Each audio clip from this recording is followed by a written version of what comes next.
Hi hello ನಮಸ್ಕಾರ. ಭಾಳ ದಿನ ಆದಮೇಲೆ ಫ್ರೆಂಡ್ಸ್ ಜೊತೆ ಔಟಿಂಗ್ ಹೋಗಿದ್ದೆ. ಎಲ್ಲಿ ಅಂದರೆ ಒಕ್ಲೇರಿಯ ಬೆಟ್ಟ ಅಂತ. ಸೊ ಇದು ಮಾಲೂರು ಹತ್ರ ಬರುತ್ತೆ, ಕೋಲಾರ ಹತ್ರನೂ ಬರುತ್ತೆ, ಯಾವುದೋ ಒಂದು ಹತ್ರ ಬರುತ್ತೆ ಅಷ್ಟೇ. ಬ್ಯಾಕ್ಗ್ರೌಂಡಲ್ಲಿ ಏನಕ್ಕಪ್ಪ ವಾಯ್ಸ್ ಕೊಡ್ತಾಯಿದ್ದೀನಿ ಅಂದರೆ ಅಲ್ಲಿ ರೆಕಾರ್ಡ್ ಮಾಡಿಕೊಂಡು ಕುಂತ್ಕೊಳ್ಳೋಷ್ಟು ಪೇಷನ್ಸ್ ನನಗಿರಲಿಲ್ಲ. ಆ್ಯಂಡ್ ನನ್ನ ಹತ್ರ ಗೋಪ್ರೋ ಕೂಡ ಇರಲಿಲ್ಲ. ಟ್ರಾಫಿಕ್ ಜೀವನ ಬಿಟ್ಟು ಸ್ವಲ್ಪ ಆಚೆ ಹೋಗಿ ಪೀಸ್ಫುಲ್ ಲೈಫ್ ನೋಡಬೇಕಂದ್ರೆ ಈ ಬೆಟ್ಟಕ್ಕೆ ವಿಸಿಟ್ ಮಾಡಿ ಒಂದು ಸತಿ. ಅಂದರೆ ಮಳೆ ಬಿದ್ದಿರೋದ್ರಿಂದ ತುಂಬ ಹಸಿರಾಗಿತ್ತು. ಹಾಗೆ ಹೋಗೋ ದಾರಿನೂ ಕೂಡ ಅಷ್ಟೇ ಸುಗಮವಾಗಿತ್ತು. ಮನುಷ್ಯ ಎಷ್ಟೇ ಕೋಪ ದ್ವೇಷದಲ್ಲಿ ಇರಲಿ ಕಣ್ರಿ, ಪರಿಸರ ಅಂತ ಒಂದು ಸತಿ ನೋಡಿದಾಗ ಅವ್ನ ಮನಸ್ಸಲ್ಲಿ ಅದೇನೋ ಮಂದಹಾಸ ಖುಷಿ ಖಂಡಿತ ಮೂಡುತ್ತೆ. ಕೆಲವೊಮ್ಮೆ ನಾವು ಹೋಗ್ತಾ ಇರೋ ದಾರಿ ತಪ್ಪಾದಾಗ ದಾರಿನ ಚೇಂಜ್ ಮಾಡ್ಕೋಬೇಕು ಹೊರತು ಗುರಿನಲ್ಲ ಅಂತೆ ಯಾರೋ ದೊಡ್ಡವ್ರು ಹೇಳಿರೋ ಮಾತು. ಸರಿ ಬನ್ನಿ, ದೇವಸ್ಥಾನ ಹೇಗಿದೆ ಅಂತ ತೋರಿಸ್ತೀನಿ. ದೇವಸ್ಥಾನ ನಿರ್ಮಿಸಿದವರು ಹಾಗೂ ಈ ಶಿಲ್ಪಗಳ ಸಂಪೂರ್ಣ ಮಾಹಿತಿ ನಿಮಗೆ ಈ ಬೋರ್ಡ್ಗಳಲ್ಲಿ ಸಿಗುತ್ತೆ, ನೀವೇ ಓದ್ಕೋಬೋದು. ಒಳಗಡೆ ಎಂಟ್ರೆನ್ಸ್ ಆದರೆ ನಿಮಗೆ ಕೈ ಕಾಲು ತೊಳ್ಕೊಳ್ಳೋಕ್ಕೆ ನೀರು ಬರುತ್ತೆ. ಅಲ್ಲೊಂದು ಬಾವಿ, ಅದರಲ್ಲಿ ಆಮೆ ಇತ್ತು.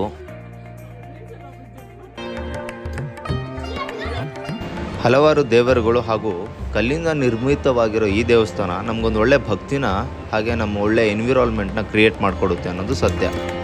ಇಲ್ಲಿನ ವಾಸ್ತುಶಿಲ್ಪಕಲೆ ಹಾಗೂ ಆರ್ಕಿಟೆಕ್ಚರ್ ಭಾಳ ಪುರಾತನ ಆಗಿದೆ. ಪ್ರತಿಯೊಂದು ಕಂಬದಲ್ಲೂ ಕೂಡ ನಿಮಗೆ ಹಲವಾರು ರೀತಿಯ ಒಂದು ದೇವರುಗಳನ್ನ ಕಾಣ್ಬೋದು.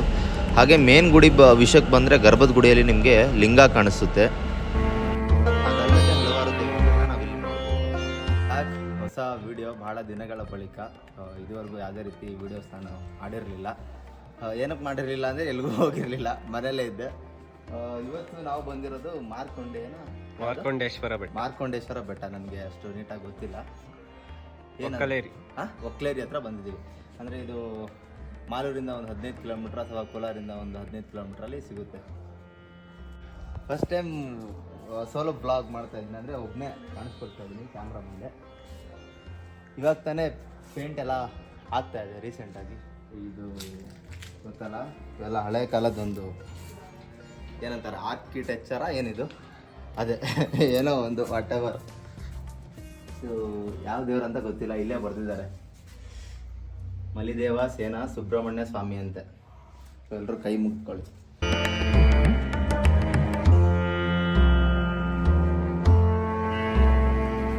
ಇಂಪಾರ್ಟೆಂಟ್ ಫ್ರೆಂಡ್ನ ತೋರಿಸ್ತೀನಿ ನೋಡಿ, ಅಲ್ಲಿದೆ ಜೈ ಆಂಜನೇಯ.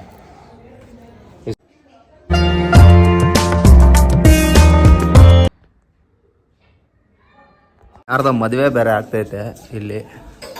ನಮ್ಮ ಅಕ್ಕ ನನ್ನ ಬ್ಲಾಗಲ್ಲಿ ಇವತ್ತು ಯಾರನ್ನೂ ಕರ್ಕೊಳ್ಳಲ್ಲ, ನಾನು ಒಬ್ಬನೇ ಮಾಡ್ತೀನಿ, ನಾನು ಒಬ್ಬನೇ ಇರಬೇಕು.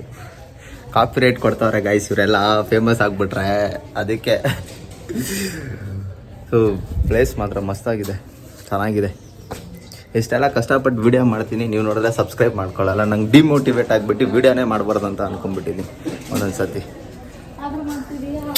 ಇರಲಿ, ವಾರಕ್ಕೊಂದು ವೀಡಿಯೋ ಅಂತ ಮಾಡ್ತಾ ಇರೋದು, ತಿಂಗಳಿಗೊಂದು. ಫೈನಲಿ ಬಂದಿದ್ದಾಯಿತು, ನೋಡಿದ್ದಾಯಿತು ಗೈಸ್, ಅಷ್ಟೇ. ವ್ಲಾಗ್ ಇಲ್ಲಿಗೆ ಎಂಡ್ ಮಾಡ್ತೀನಿ. ಸಬ್ಸ್ಕ್ರೈಬ್ನ ಯಾರು ಮಾಡ್ಕೊಂಡಿಲ್ಲ ಅಂದರೆ ಮಾಡ್ಕೊಳ್ಳಿ ಅಷ್ಟೇ, ಅದು ಬಿಟ್ಟರೆ ಬೇರೆ ಏನು ಹೇಳೋದಿಲ್ಲ. ಹೊಸ ವೀಡಿಯೋ ಜೊತೆ ಮತ್ತಿನ್ನೊಂದು ಸತಿ ಸಿಗ್ತೀನಿ. ಬಾಯ್.